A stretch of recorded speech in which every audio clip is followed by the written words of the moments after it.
Hantavirus not as confined as first publicized. The world now learning that the rodent-borne illness may not be contained to the cruise ship. Contact tracing reveals some had disembarked and took flights before the ship realized there was such a serious and deadly problem.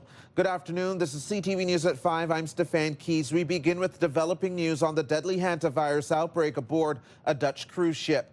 2 Ontario residents who were on the ship have now returned home and are isolating.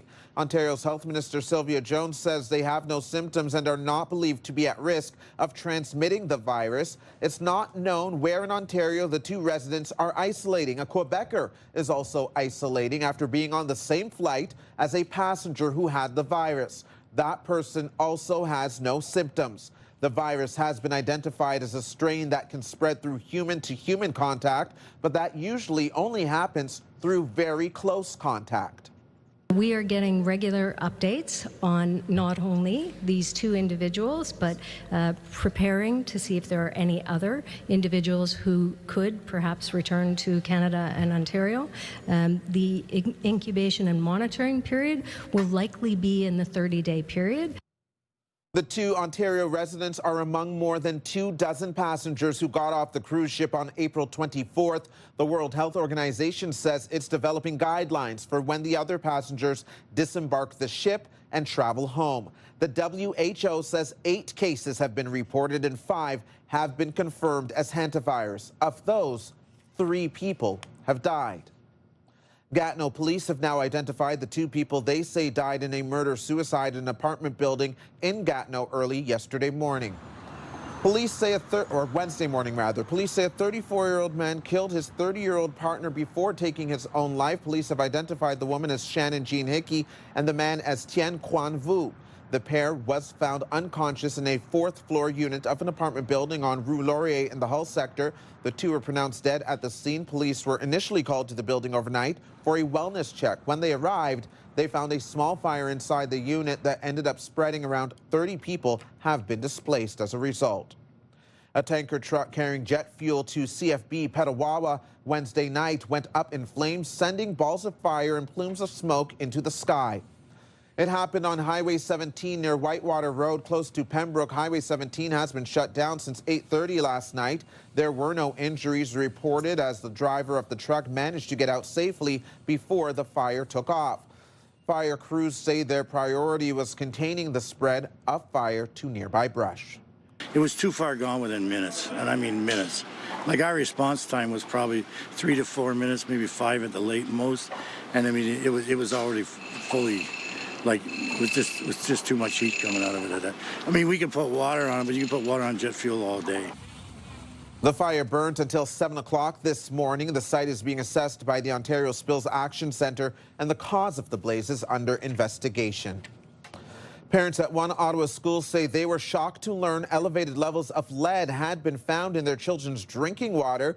Now they're demanding answers and questioning why Ontario still allows double the level recommended by Health Canada. CTV's Katelyn Wilson joins us live now with more on this story. Katelyn. Yes, Stefan, lead was widely used in school plumbing until the 1990s and has been linked to lower IQ, learning disabilities, and ADHD. Critics argue Ontario is falling behind, with students still allowed to drink water considered unsafe in much of the country. Parents at Fallingbrook Community Elementary School in Orleans have launched a petition after a report by the Canadian Environmental Law Association found it had some of the highest lead test results in Ontario, including one test 30 times the provincial limit of 10 parts per billion, double the federal guideline. The report also found the Ottawa-Carleton District School Board failed more lead tests than any other board in the province. But for parents, the biggest question is why Ontario still allows double the amount of lead Health Canada recommends. It is every parent's worst nightmare to discover that their child may have been exposed to dangerous amounts of lead in the water. We can't just say, oh, it's good enough, we've done the minimum. We are a part of Canada. We should have the same regulation on water quality as the rest of Canada. In a statement, the board says fixtures that exceed the provincial standard are taken out of service, adding some testing occurred during the summer months when water consumption is reduced, which it believes contributed to elevated failures. Ontario is one of only 2 provinces yet to adopt the federal guidelines. Health Canada tells CTV News it's a benchmark all jurisdictions should strive towards and advises keeping lead levels low to minimize health risks. We reached out to the Environment Minister for comment, but did not hear back. Stefan? CTV's Katelyn Wilson reporting live for us. Thank you for this, Katelyn. There is some relief for drivers in the capital today as gas prices are set to drop over the next couple of days. Gas prices dropped 5 cents a litre this morning to an average of 190.5 cents for a litre of regular. Canadians for Affordable Energy President Dan McTagg says prices will dip even further, another 7 cents tomorrow to 183.9 cents a litre. The drop comes after a 7 cents a litre jump at the pumps on Wednesday. Turning to the town of Eganville now, about an hour and a half west of Ottawa. That's where the community's paper has welcomed a new young keen writer. And as CTV Sean Varden reports, likely much younger than you'd think. Mayor Murphy, I've already started that. Fred Hillier is not your typical 10-year-old. Along with schoolwork, hobbies, and church, he's now the newest and youngest columnist at the Eganville Leader. I want to be able to tell the world these days through a kid's eye.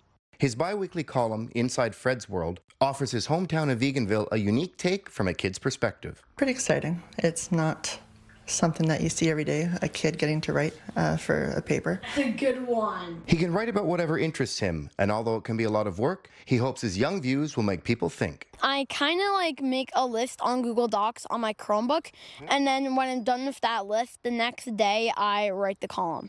Like this one, I had to make it 530 words or something.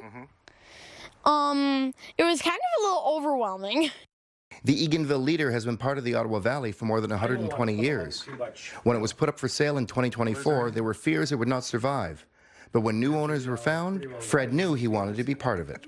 When we introduced them in our April 22nd edition, people were actually excited to see someone that young with that kind of an interest. And I know that he's going to resonate well with our readers. One of my classmates, he's in the same grade as me. He said he read it on the first morning of the column, and he said it was really good. Fred's next column is about his family's piano, which has been passed down for 5 generations. Also on his list, interviewing the mayor, the fire chief, and letting people know what a special place they call home. I hope he sticks with it and that we're looking at a couple of years. I think he's got lots of stories to tell. And while he's currently the youngest, the Eganville Leader actually had a columnist who made it into the world record books for being the oldest news columnist in the world. 96-year-old Al Donahue just stepped away from his role. But from the oldest to the youngest, the Eganville Leader is a paper that brings generations together. Ever since 1902, the Eganville Leader has been making its people happy or sad or somewhere in between. It feels really important to a kid like me from Eganville. Sean Varden, CTV News. Coming up on CTV News at 5, CFRA's Christy Cameron joins us to discuss why more millennials are living with mom and dad compared to boomers when they were the same age. And our Jackie Paris is joining us live with our first look at the forecast. Jackie. Well, thanks so much, Stefan. A pretty windy day in the capital, especially this afternoon, but we have lots of sunshine moving through. Things are going to cool down, even though right now we are still in double digits here in Ottawa, about 10, 11 degrees for most of eastern Ontario, slightly cooling down along the valley, about 9 degrees, mix of sun and cloud. This evening, a frost advisory is in effect for much of the province, really along the seaway, where we are going to see temperatures overnight drop and be near around the freezing mark. 1 degree for our overnight low here in Ottawa. Tomorrow, though, daytime high about 12 degrees. And yes, there could be a chance of showers. We'll get a closer look at your long-term forecast in just a bit. Stefan. Thank you, Jackie. Here's what you need to know. Celebrate the dog in your life at the next Fetch Local Market event this weekend. There are a variety of vendors with products for pups and the humans who love them. The market is this Saturday at Place d'Orleans Park and Ride. Here's a live check on traffic. We're seeing extra traffic volume than regularly at this time. 417 westbound lanes typically slow, but the slowdowns start at the Vanier Parkway and last all the way towards Pinecrest, so that's a little heavier than we're used to seeing. Eastbound seeing moderate to heavy congestion on and off between Pinecrest and Ennis, and the 174 is slow in the eastbound lanes from the Split to Montreal Road. You're watching CTV News at 5. Ottawa is always on the move. We're a big city with a laid-back vibe. Where foodies love their sweets. And markets bursting with flavor. Wrapped up in waterways. And hot summer days. This is a city where culture is on display. And the future meets the past. Where people come together. Always proud. Often loud. Whee! And positively the best place to live. We move with you, Ottawa!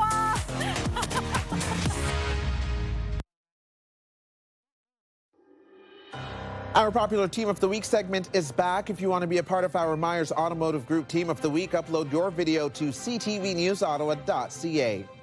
New data from Statistics Canada is finding more millennials are living with their parents compared to baby boomers when they were in the same age category. And there are a number of reasons for that, including home affordability as well as something called life stretching. Today's radio question of the day is asking, when should adult children move out of the house? Affordability factors were really pushing a younger demographic to be delaying so many of the milestones we previously associated with adulting. And it is crushing the happiness of a younger demographic in this country.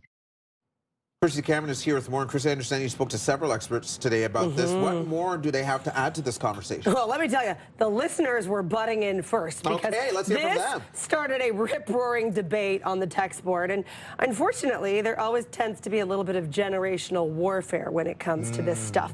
Because on the one hand, you have people, my age demographic, millennials, that are saying incomes have not kept up with the pace of housing and inflation, and people aren't getting raises like they used to, and so they've got higher debt loads, and putting any money away is really hard, and saving for a down payment is just too much. And then on the other, we had the boomer generation chiming in with the rebuttal, reminding people that homes, sure, they were cheaper in the 1980s, but there was an interest rate of like 18%. The reality is, Steph, if we look at this in a level-headed way, it's not just housing affordability. You mentioned life stretching. This is happening at a broader level. It's not just, your neighbor here and there or somebody that you know at work. It's entering the workforce later. It's people getting married later. Wow, are we twins now? I think so. And they're having kids later. So everything is kind of getting pushed back. And I mean, it depends on who you talk to. Some people would say that's an okay thing. It also depends on the family that you may or may not want to live with, right? No, for sure. And I think societally speaking, it's not just one generation to blame. We kind of set ourselves up for this in terms of education, finishing that later, starting your life later, like we mentioned, having children later. People having kids not at 23, they're having them at 40. Yeah, I know a lot of people who have moved out and they've kind of done their own thing when they were 18 or 19, and then they've moved back in. Right. And they're saving for that down payment. And sometimes they have kids, and they're like, oh, great, built-in babysitting. You're like, do grandma and grandpa consent to that? Or I don't know. What's the arrangement here? But they do it out of love. But you know what? Hey, if it works for you, it works for you. Couldn't be me. Couldn't be me. No judgment. Thank you, Christy. You can join the conversation, leave a comment through the Talkback feature on the iHeartRadio app. You can listen live to Christy Cameron on News Talk 580 CFRA weekdays from 2 to 6. And now watch Christy's segments anytime on YouTube. Coming up on CTV News at 5, Canadians weigh in on banning social media and AI chatbots for children, and take a look at the results of a recent poll. Here's what else you need to know. Cheer on the Ottawa Blackjacks next Tuesday as they take on the Calgary Surge. The game is on home court at TD Place Arena. It starts at 7:30 p.m. Visit the team's website for tickets. Another live check on traffic right now. Those westbound lanes still slow going. You can see them starting to build around Parkdale in particular. It goes out to about Pinecrest. See, Parkdale's very slow, all lanes in that direction. Even though the eastbound lanes are moving quite well, you'll start to notice some slowdowns there after Nicholas towards the Split. We'll be right back. Coming up tonight on CTV after the 6 o'clock news, E-Talk starts at 7, George and Mandy's First Marriage at 7:30, Next Level Chef at 8, 911 Nashville at 9, and Grey's Anatomy at 10. Now for another check on the weather forecast, let's bring Jackie Perez back in. And Jackie, they're pretty strong winds this afternoon. How's the rest of the evening looking? Well, the good news is the winds are expected to calm down. We did see wind gusts up to 40 kilometers per hour at some points during this afternoon. Here's a live look through our Centennial Glass Sky Cam, and it is 11 degrees right now. Looking at Quebec Point as well as the National Gallery of Canada.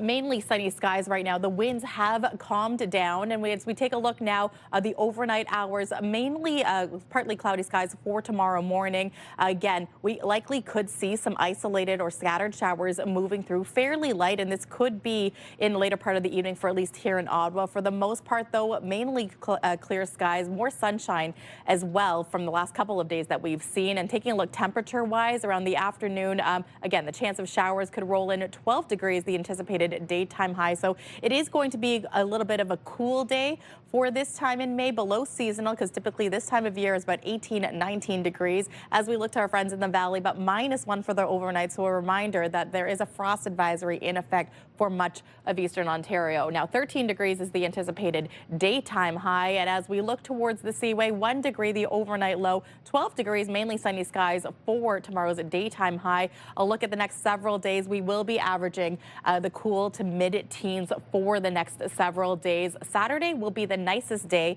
sunshine, probably a great time to check out the Tulip Festival. I know there's going to be a lot of crowds, but it's going to be a great day to get those pictures in with the tulips. Sunday, yeah, there's a chance of showers. This will likely be into the overnight into Monday as well. So we're keeping a very close eye on this, but temperatures are starting to warm up by the time we get to the middle of the week for next week. Weather is brought to you by Manotick Tree, complete tree care from start to stump. So while we may not get a lot of precipitation moving through, it is going to be quite cool. So if you're heading out to, say, the Titans home opener, you're heading to the Charge game, you definitely want to layer up and bundle up because it's going to be quite cool by the time we get to those evening hours. Stefan. Thank you, Jackie. And here's a look at the stories you're checking out right now on ctvnewsottawa.ca. We have you covered with everything you need to know news-wise as per usual. If you are looking for more details about the Hantavirus and mitigating its spread, we do have our breaking news link up here. You can get live updates if you just click on that. The global effort to trace the sources of Hantavirus and making sure that it does not spread around the world. We also want to let you know that if you go to our Photos tab, Jackie just mentioned the tulips. We still have sunsets up if you click through there, but you can always submit your spring photos. So it's Mother's Day weekend. If you're going to be out and about this weekend, checking out the Tulip Festival, we would love to see your pretty photos. Just go to our Photos tab right here, submit now, and you can be on our webpage. It's changed my whole life, to be honest. Coming up for us here on CTV News at 5, a day of pride and celebration for more than 24 students, turning their lives around thanks to the Ottawa Mission.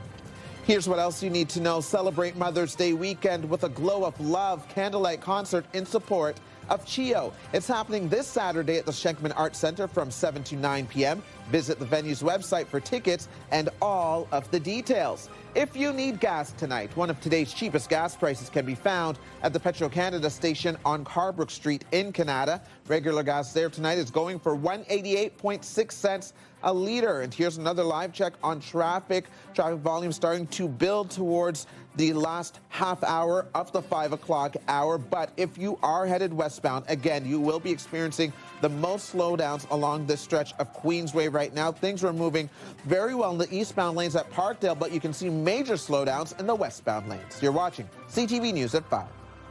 Get the latest live local breaking news. Sign up now for our morning and evening CTV News Ottawa newsletter. The best local content from CTV News, Your Morning Ottawa, and News Talk 580 CFRA. Get it all in one place. Sign up now at ctvnewsottawa.ca. The CTV News Ottawa newsletter is brought to you in part by CAA Business.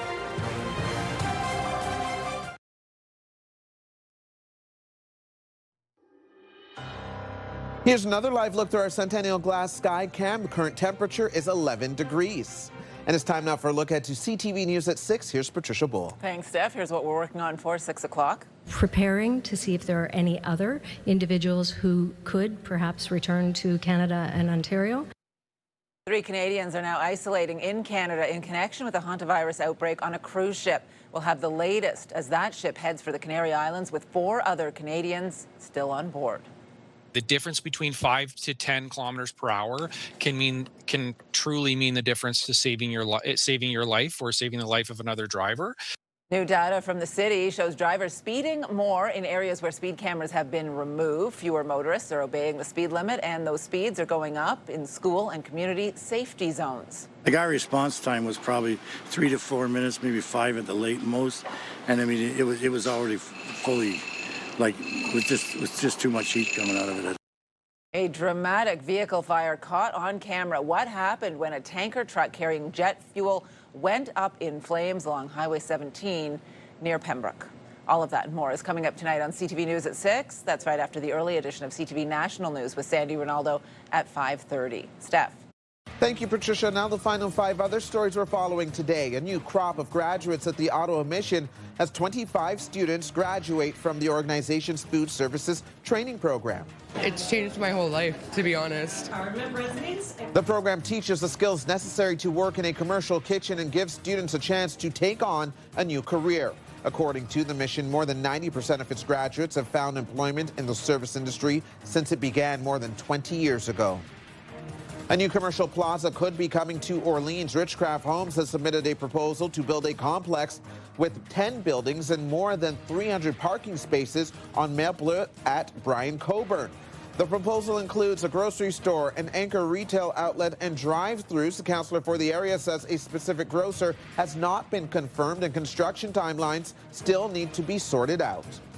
A new poll finds most Canadians want social media and AI chatbots banned for children under the age of 16. The Leger poll found 70% of respondents say they support age restrictions for social media platforms like Instagram or TikTok. Nearly the same number support the same policy for AI chatbots like ChatGPT. Overall, more than 80% of people report being concerned about the potential negative impact the services could have on children and teens. This coin celebrates Canadians, Canadian culture, Canadian innovation, Canadian architecture. You'll be able to get your hands on a new toonie marking the 50th anniversary of the CN Tower tomorrow as the Royal Canadian Mint hosts a coin exchange. You can trade in a regular toonie for the new coin. It features the CN Tower and a glow-in-the-dark outline of the Toronto skyline. A limited amount of coins will be released. And it was a very lucky day for a slot machine player at the Casino de la Climie over in Gatineau. Lotto Quebec says a man walked away with $1.1 million in prize winnings. The big win came from a Wheel of Fortune slot machine on April 24th. Lucky winner. That is CTV News at 5. I'm Stefan Keys. Thank you so much for watching. Have a wonderful day.